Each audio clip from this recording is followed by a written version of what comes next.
Hey everyone, Dave Dubeau. Welcome to another episode of the Property Profits Real Estate Podcast. And let me ask you a skill testing question. How many profit centers are there in a real estate deal? Is there one profit center, two profit centers, three, four? How many? Well, according to my very special guest here today, there are actually 7 different ways that we can profit from a really good real estate investment project. My guest is July Ono. I've known July since 2004. My goodness, I can still vividly recall when we met. We were chopping up boards and getting inspired and getting juiced up at a T. Harv Eker event. And since then, July has done some amazing things in real estate. So when we first met, I believe July, you had your first little fourplex on the go, and then since then, you grew your portfolio to well over 700 units across British Columbia and Ontario. You're an author. You're very, very well known in the real estate investing training space. So it's my pleasure to have you on the show. Thank you, Dave.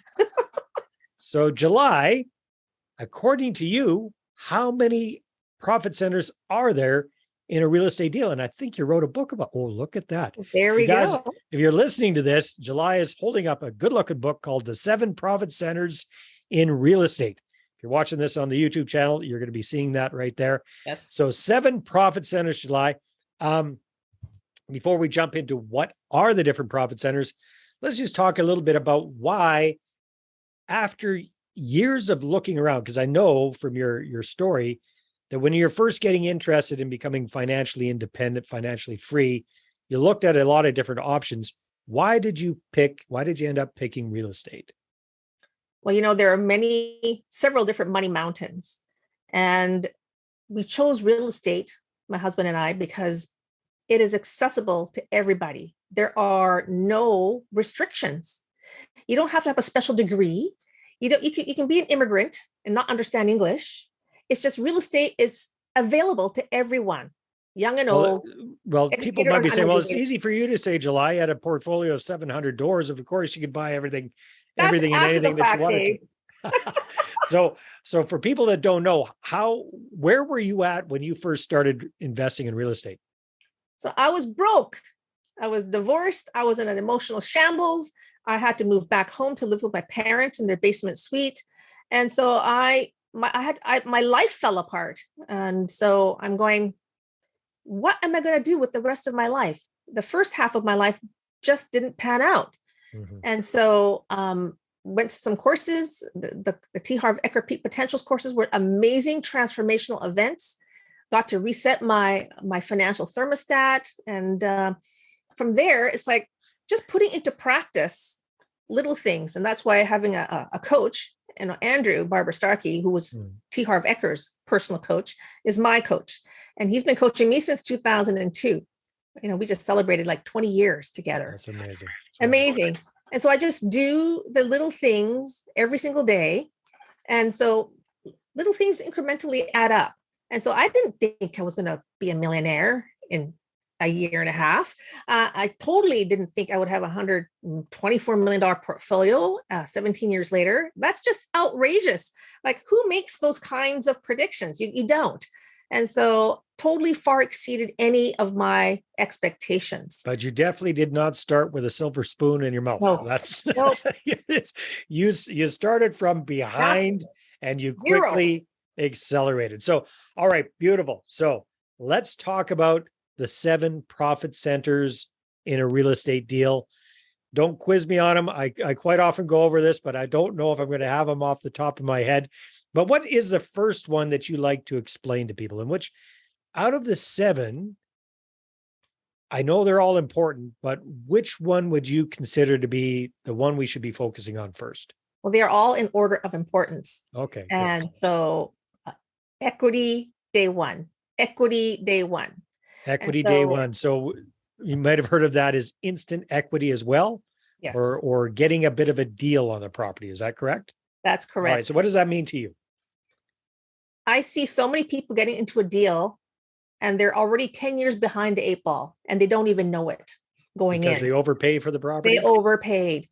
And so how do you calculate this? Well, when you're looking at the cash flow of an investment deal, that the net cash flow, not the gross, the net after all your expenses, that's how much you have to multiply for 10 years. Now imagine paying that 10-year amount upfront, overpaying the deal. And so then people wonder why they're always behind and they're negative because they overpaid. And so do that one calculation to find out, is this a good deal or not? Some people get emotionally entangled, with investor candy, I call it. They're looking at all the wrong things. You have to look at the numbers. They're brutal. And if it doesn't work, you have to have the discipline to walk away. And if you can't walk away on your own, you surround yourself with a team who can walk away. They'll drag you away. That's right. Drag you kicking and screaming away from the deal. It's Okay, so let's back out if you don't mind, July, because at the stage you're at right now, you're looking at quite large properties. But back in the day when you first got started, I believe it was a fourplex up in Fort St. John. So it was a kind of a smaller deal. And a lot of people that are listening to this or watching this might be kind of at that stage themselves. So let's say we're looking at a fourplex or a sixplex or something like that. What could that look like as far as trying to create this equity up front? So you look at value add. You're always looking for underperforming assets up to some degree.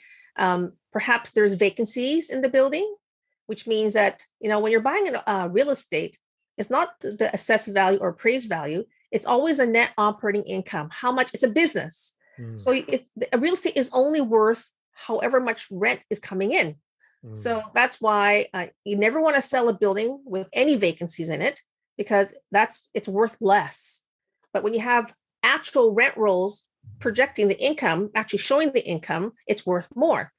And that's the goal of every landlord, to have as full a building as possible before you put it for sale, which is why I'm looking for buildings before anyone lists them. They can't fudge things as easy.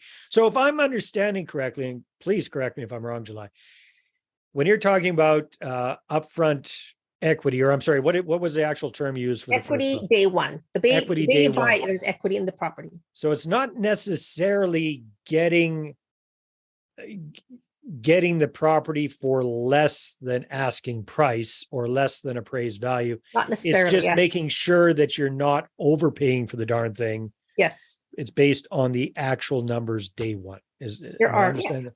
Okay, yes. Very good. That's part of the equation. Yes. Okay, very good. So trying to create that equity day one. What would be the second profit center that's second most important to you? Leverage. Okay, leverage. That's a wonderful world. What does that mean to July? It means buying more with less money. Let's face it. I have stocks and they take 100% of my cash. They won't let me leverage it. I can't borrow money. Well, you can kind of, but really, who goes to a bank to borrow 80% and you put 20% down, you'll give me all these stocks, $1 million in stocks, but you can do it every single day in real estate. All right. So it's using the banks, it's leveraging the bank's money. They're going to finance the property for you. They're going to give you a mortgage. You're going to be able to get into that $1 million property for 20 or 25% down, and the bank puts up the rest. Is that what I'm understanding? That's correct. Just imagine you're putting, let's say 25% down to buy an asset, but your return is based on the 100% value of the building. So your money is already increasing its leverage 4 times. Yeah, that's huge. And so many people don't quite understand that. That is one of the biggest benefits of real estate that I understand. It's overlooked. People just don't understand the leverage portion. All right, very good. So we got equity day one, we've got leverage. What comes next? Cash flow. Yes, cash flow is king, but it's number 3. Why is it number 3 for you? Because we hear so many of the gurus say cash flow, cash flow, cash flow, cash flow. Why is it number 3 on your list of priorities? Because everything cash flows, Dave, either positively or negatively. Okay. Cash is going in or cash is going out. It's moving. So that's what they don't clarify. It's flowing, but is it flowing into my pocket or is it flowing out of my pocket? You got to understand. And So I've looked at so many deals, not just for myself, but for other people that I've mentored. And they come to me with the deal going, oh, July, this deal cash flows. And they're so excited until we start to go through all the expenses that they've missed in their Bummer. Bummer. Spoiler alert. Yeah. Spoiler alert is instead of the $2,000 a month positive cash flow, it ends up being, they're coming out $500 per month out of their pocket to float this thing. Yeah. And there's just so many things this is nothing against realtors. I know that your business is to buy and sell property, but your business is not about giving investment advice.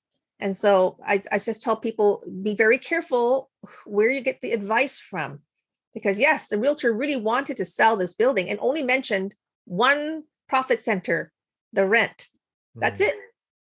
Yeah. Big difference between gross and net. That's for sure. Yes. So, okay. So cash flow, when you're looking at a deal or when you're helping somebody look at a smaller deal, again, we're looking 4, 6, 8 unit type properties. What's kind of your rule of thumb when it comes to cash flow, positive cash flow? Well, we used to look for, 8 to 10%, but you can't find that anymore. That was way back 20 years ago. Yeah. And even then, now trying to find a 7 cap building is really, really challenging unless you go into the Maritimes.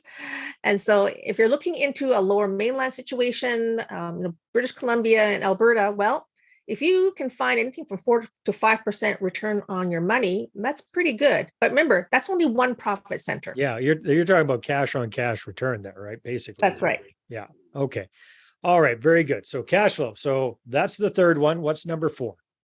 Wow, that's another fantastic idea. Hold on to that thought for a sec. We'll be right back. Now, are you a real estate investor who's run out of cash or credit to grow your portfolio? Are you looking to grow your portfolio using other people's money and raising capital? Well, I want to show you how to raise 6 figures or more in 6 weeks or less at my upcoming Investor Attraction Workshop.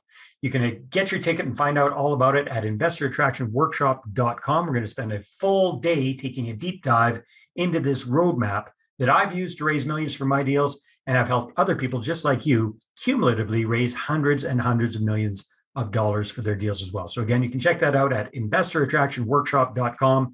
And as a loyal listener to the podcast, you'll get 50% off your ticket when you use the discount code podcast. That's right. Discount code podcast at investorattractionworkshop.com. See you at the next workshop.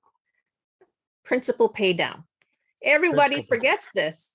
Your tenants are paying your mortgage down. There's like your net worth is growing every single month because your liability is being reduced and your equity portion is increasing. Now get this. When you look at your amortization schedule and you divide that into your the money that you invested, most mortgage pay downs are in the 5 to 6% return range. Wow. I've never actually crunched that number. That's fascinating. Even if you have zero cash flow, you're still getting a return with the principal pay down. So it's like, wow, that was really enlightening when I saw that number going, what? That's more than the cash flow I'm getting from the property. The mortgage pay down's more. That is fascinating. So if you combine that, so even if you're getting kind of a mediocre return on your cash flow, if it's 3 or 4%, but you combine that with the 7 or 8% with the mortgage pay down. Yep. Now you're starting to get close to those double-digit returns. Exactly. It's very exciting. Just those 2 profit centers alone. Yeah, exactly. So, all right. So mortgage pay down, that's beautiful because that is one of those things that's just happening in the background. You don't have to think about it. You don't have to, focus on it. Every time your tenants are paying the rent and you're paying your mortgage, that's just kind of naturally happening. So fantastic. What's the next profit? Yeah, go ahead. Dave. Yeah. I love looking at my annual mortgage statements because that's when I update my net worth statement. Yeah. Liability is getting less and my equity is getting more. So it's a really a great boost for your self-esteem when you're seeing your net worth increasing every year. Do you mind if I go on a little tangent here with you, July? Because we were just having a conversation for a different video, and you're talking about when you first set your goal to become a millionaire, it was a 10-year goal, but you made that happen in like 18 months.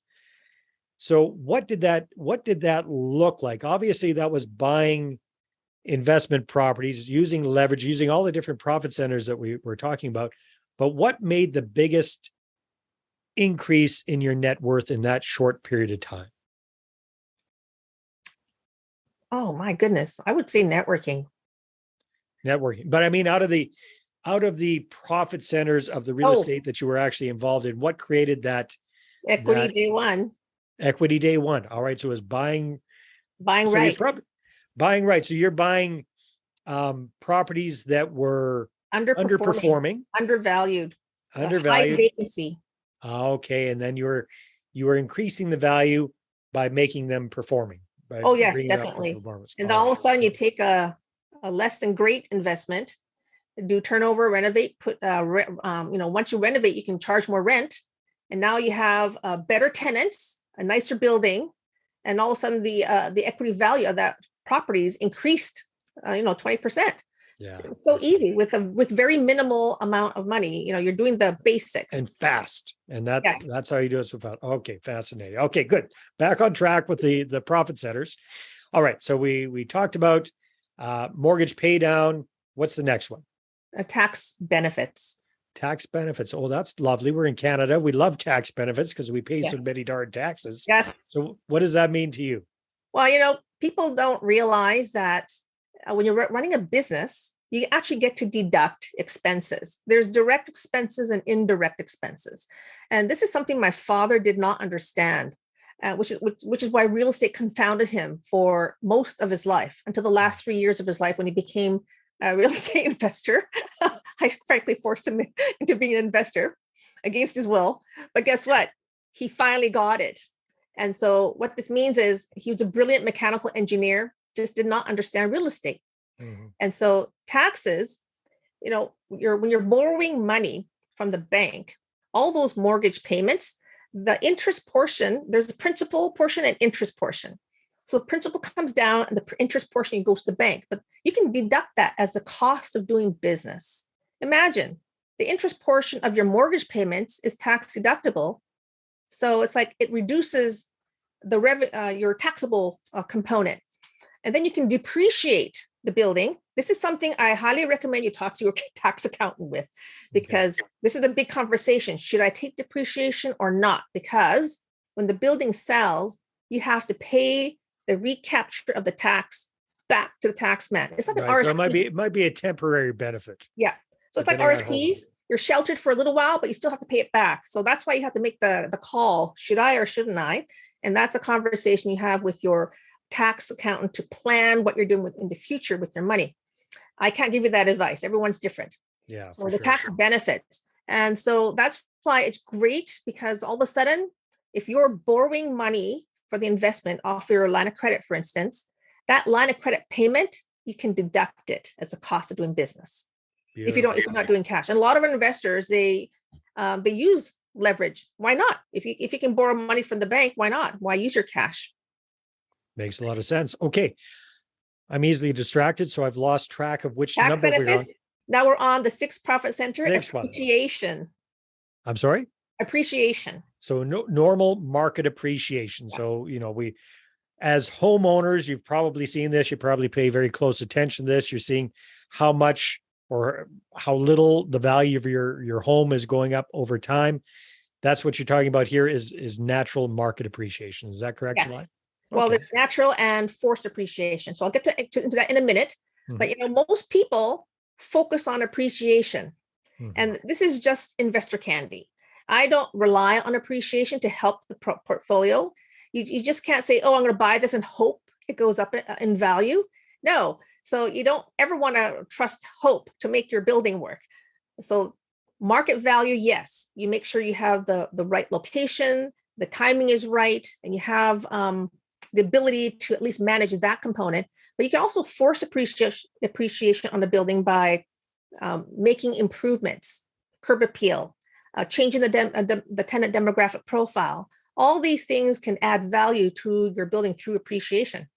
And so I don't like people that flip because they're anticipating a guaranteed return in a year. Well, who can guarantee the future? Sometimes it goes the other way and you have to hold something. I did a flip in South Carolina just before the market crashed in 2008. And guess what happened? And people there just before, they were flipping every 6 months, making a $50,000, $100,000 gain. And so, yay, let's get in the bandwagon. Well, I ended up holding onto those properties for 10 years before and the market never really returned. Yeah. We broke even because of the 7 profit centers. Yeah. Well, it's not just flipping. I see a lot of pretty much anything that's speculation.